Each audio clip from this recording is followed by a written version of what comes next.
कि मेरे ख्वाब सस्ते लगे उन्हें तो कुछ ख्वाब महंगे बना रहा हूँ। हाँ। मेरे ख्वाब सस्ते लगे उन्हें तो कुछ ख्वाब महंगे बना रहा हूँ। और जो लोग फेंक कर गए थे मेरी राह में कांटे, हाँ। मैं उनके लिए रास्ते बना रहा हूँ। क्या बात। जो लोग फेंक कर गए थे मेरी राह में कांटे, मैं उनके लिए रास्ते रास्ते बना रहा हूँ। किताब और रोना।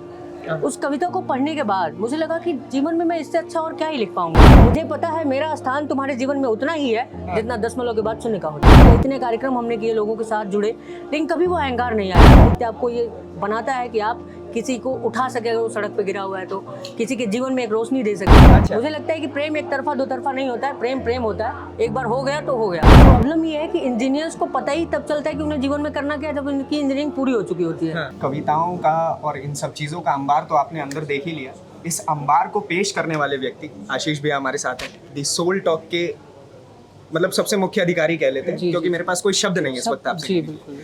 कैसा लग रहा है? प्रोग्राम बहुत अच्छे से हुआ, सबके चेहरे पे एक मुस्कान, अंतकाल सबके हाथों में एक फूल, आपके द्वारा लिखी गई चिट्ठियाँ, क्या कहना चाहेंगे? बहुत मैं सच बताऊं तो मैं अभी स्टेज से बोल रहा था कि जब भी मेरे पास बहुत सारी भावनाएं होती हैं तो शब्दों की बहुत कमी हो जाती है। लेकिन एक बात मैं ज़रूर कहना चाहूँगा कि मुझे लगता है कि मैं सिर्फ वो चेहरा हूँ जो मैं दिखता हूँ या लोगों को बोलता हूँ या दिख पाता हूँ, लेकिन मेरे पीछे इतने सारे लोगों का सपोर्ट है, इतने सारे लोग हमारी टीम में हैं जिनका मैं नाम ज़रूर लेना चाहूँगा इसी बातचीत में। और जितने भी लोग यहाँ पर आए हैं वो लोग हमारे लिए संबल हैं। द सोल टॉक हमारी संस्था को 6 साल पूरे हुए हैं और इस संस्था से जुड़े हुए उन तमाम लोगों का मैं शुक्रगुजार हूँ जो लोग इस कार्यक्रम में आए बतौर मेहमान, बतौर टीम। तो मैं सभी का शुक्रिया अदा करना चाहता हूँ। और बहुत सुंदर क्षण है मेरे लिए कि हमने तमाम परिस्थितियों के अच्छे बुरे होने के बाद भी हमने अपनी संस्था को, अपने दोस्तों को साथ में बचाया है। मुझे लगता है कि आप जीवन में कुछ हासिल करें या ना करें, लेकिन अगर रिश्ते आप बचा ले गए तो आप सब कुछ आप धीरे धीरे हासिल कर लेते हैं। तो मुझे लगता है कि जीवन में मनुष्य को अपने दोस्तों को साथ में बचा लेना, एक रिश्तों को, परिवार को साथ में बचा लेना सबसे बड़ी उपलब्धता है। और मेरे लिए 6 साल मेरे लिए अपने परिवार को बचा लेने जैसा है। तो मैं बहुत भावविभोर हूँ भाई। बहुत शुक्रिया। मैं आपसे एक और सवाल करना चाहूँगा। 6 वर्ष पूरे हो गए, जी। लेकिन मैं शुरुआती दौर में जाना चाहूँगा कि एक तो ये आइडिया कहाँ से आया, दूसरा ये नाम कहाँ से आया, दी सोल टॉक? जी, तो ये शुरुआती दिनों में जब हम लोगों ने पार्क में प्रोग्राम रखा था। तो आपने जैसे बताया कि 6 साल की ये जो जर्नी है वो कंप्लीट हुई, लेकिन मैं अभी की जर्नी से पहले जो शुरुआत थी कि द सोल टॉक कैसे स्टार्ट होता है, कैसे ये नाम आता है, वो थोड़ा बताइए। एक इमोशनल स्टोरी टच जो होता है। जी, मैं एक्चुअली हम लोग जब 2018 में जब हमने कार्यक्रम की शुरुआत की थी तो उस समय मुझे लगता था कि हम लोग, बहुत लोगों के अंदर लिखने का बहुत कुछ है, लेकिन उनको अभी नॉलेज कम है, जानकारी कम है, जिसकी वजह से वो अभी उतना ज़्यादा परिपक्व नहीं है। तो मेरी कोशिश थी कि एक दुनिया में 2 तरह के लोग होते हैं, या तो वो इंतज़ार करते हैं कि उनके राह में आया हुआ पत्थर कोई उठाएगा तो मैं आगे बढ़ूंगा। दूसरा वो होता है कि हमें वो पत्थर खुद उठाना होता है, कोई दूसरा आपके लिए नहीं उठाएगा, या दुनिया के लिए आप उठाते हो पत्थर। तो मैं हमेशा कोशिश करता हूँ कि मैं वो पत्थर बनूं, मैं वो इंसान बनूं जो वो पत्थर हटा सके। तो हमने कोशिश की, 2-4 लोग हमारे अपने दोस्त मिले और हमने द सोल टॉक की शुरुआत की। मतलब द सोल टॉक नाम रखने के पीछे भी यही था कि हम लोग मन की बात करेंगे, आत्मा की बात करेंगे, दिल से जुड़ेंगे एक दूसरे के साथ। सोल, जैसे कहते हैं कि सोलफुल इंसान जो होते हैं, तो उस तरह से ये नाम आया कि सोल टॉक की बात की जाए। एक बड़ी अच्छी बात अंदर कही थी जिसमें आपने ये कहा था कि आजकल के जो नए राइटर्स हैं या फिर जो नए बच्चे ये सब कुछ करना चाहते हैं, वो उन्हें नहीं पढ़ रहे हैं जो इस चीज के जनक हैं। बिल्कुल। जैसे आपने रामधारी सिंह दिनकर का नाम, मैं भी बिहार से आता हूँ। अरे वाह। सिमरिया हम लोग गए हुए हैं, आप भी बिहार से ही आते हैं। जी। तो रामधारी सिंह दिनकर को लेकर के और निर्मल वर्मा को लेकर के ये सारी बातें कुछ आप जो कहना जी, मैं एक बात हमेशा से कहना चाहूँगा। शुरुआती दिनों में जब मैं कविता साहित्य पढ़ना शुरू किया था तो मुझे हमेशा से लगता था कि मैं कितना, जब शुरुआत में इंसान लिखना शुरू करता है तो उसको लगता है मैं जो लिख रहा हूँ वो बेस्ट लिख रहा हूँ। हाँ। और जब एक बार मुझे एक न्यूज़ चैनल पे मेरा काव्य पाठ था तो मैं बहुत अंदर से गौरवान्वित, प्राउड आता है ना अंदर। हाँ। तो लगता है कि अरे यार अब तो मैं टीवी पे आने वाला हूँ, और शुरुआती दिन थे। तो फिर उधर से लौट रहा था मैं, तो मैं तो एकदम चिल था कि अरे यार आज तो मैं घर वालों को बताऊंगा कि मैं टीवी पे आने वाला हूँ। और उसके रास्ते में मैंने एक कविता पढ़ी, रघुवीर सहाय की, किताब और रोना। उस कविता को पढ़ने के बाद मुझे लगा कि जीवन में मैं इससे अच्छा और क्या ही लिख पाऊंगा। और एक वो दिन है और एक आज का दिन है। रचनाएं मुझे हमेशा से धरातल से जोड़ती हैं। मैं उसके बाद अहंकार कभी कर ही नहीं पाया, चाहे मैं जितने भी मंचों पर गया, IITs में गया, तमाम मंचों पे गया, या इतने कार्यक्रम हमने किए, लोगों के साथ जुड़े, लेकिन कभी वो अहंकार नहीं आया। तो मेरा हमेशा से मानना है कि साहित्य आपको इंसान बनाता है, साहित्य आपको मनुष्यतर बनाता है, साहित्य आपको ये बनाता है कि आप किसी को उठा सके अगर वो सड़क पे गिरा हुआ है, तो किसी के जीवन में एक रोशनी दे सके। तो ये जो साहित्यकार है दिनकर जी या निर्मल वर्मा या तमाम ऐसे साहित्यकार, इन लोगों ने हमें वो दिशा दी है जिस रास्ते पर जो हमारे रास्ते की आगे की रोशनी है वो रोशनी ये लोग हैं।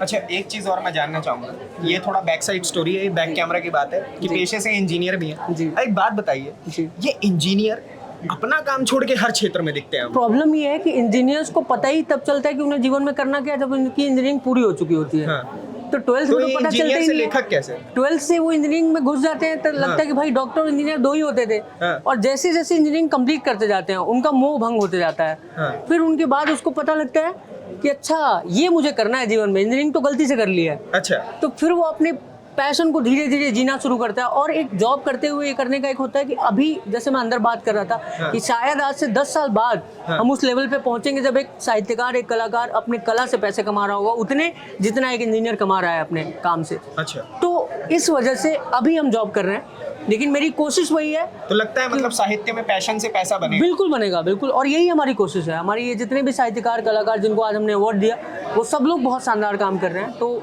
जरूर बनेगा और इसी दिशा में हम काम कर रहे हैं। देखिए, बहुत अच्छा काम कर रहे हैं आप, लेकिन एक चीज़ मैं आपसे पर्सनल रिक्वेस्ट करूंगा जी। जब एक साहित्यिक व्यक्ति मेरे बगल में बैठा हो, जी, जी। तो उसे मैं बिना कुछ सुने तो नहीं जाने नहीं, दूंगा। बिल्कुल, बिल्कुल। कुछ सुनाइए बस। जी, तो एक जो शेर मैं सबके अपने लिए मतलब लोगों के लिए बोलता हूँ कि मेरे ख्वाब सस्ते लगे उन्हें तो कुछ ख्वाब महंगे बना रहा हूँ। हाँ। मेरे ख्वाब सस्ते लगे उन्हें तो कुछ ख्वाब महंगे बना रहा हूँ, और जो लोग फेंक कर गए थे मेरी राह में कांटे, मैं उनके लिए रास्ते बना रहा हूँ। क्या बात। जो लोग फेंक कर गए थे मेरी राह में कांटे, मैं उनके लिए रास्ते बना रहा हूँ। तो बस हमारी यही जर्नी है, हम लोग इसी तरह रास्ता बनाते रहेंगे। मोटिवेशनल स्पीकर वाला आप बिल्कुल लिखते हैं। एक आध तो कुछ प्रेम प्रेम प्रसंग सुना अरे दीजिए। प्रेम, बिल्कुल दिल प्रेम। टूटा है कभी आपका?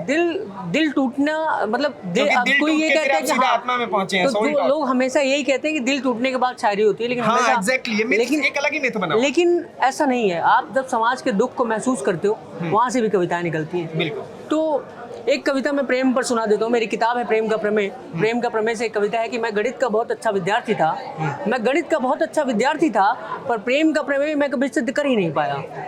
पर प्रेम का प्रमेय मैं कभी सिद्ध कर ही नहीं पाया। जैसे गणित में मानना पड़ता है बस, जैसे गणित में मानना पड़ता है बस, वैसे ही तुम्हें अपना मानकर सारी कहानियां लिखता रहता हूँ।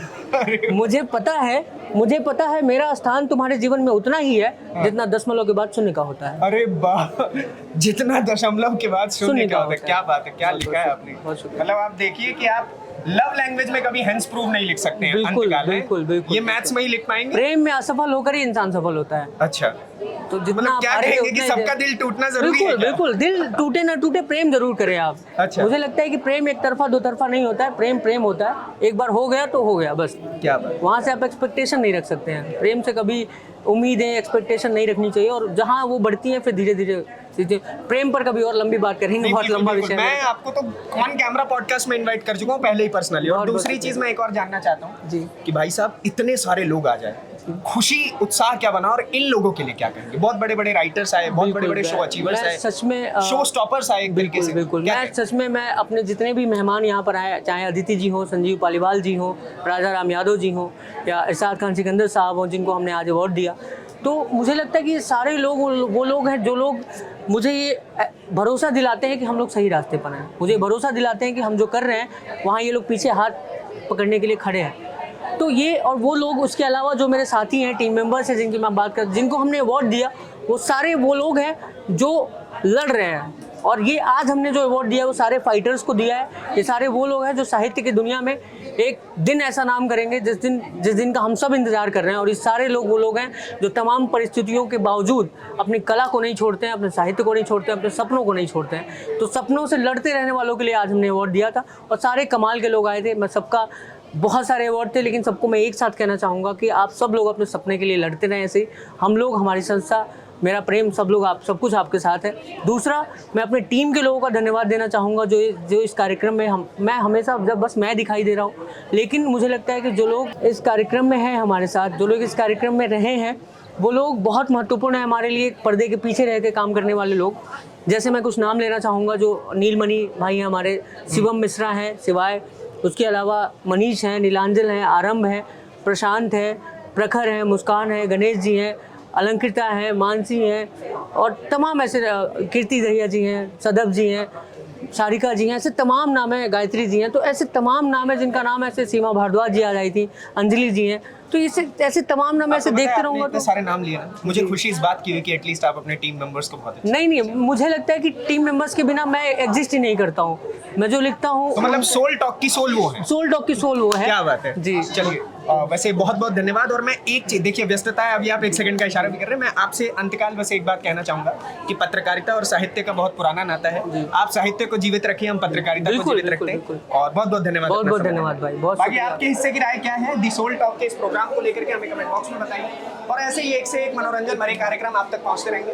उसके लिए आप हमारे चैनल को सब्सक्राइब कीजिए और हमारे अखबार को भी देखना शुक्रिया। जरूरी समझिएगा। सही था। क्योंकि लेखनी, इवेंट सही सुनना, था। पढ़ना, ये सब कुछ आपके दाल जीवन की में जो बहुत है है। कितनी प्यारी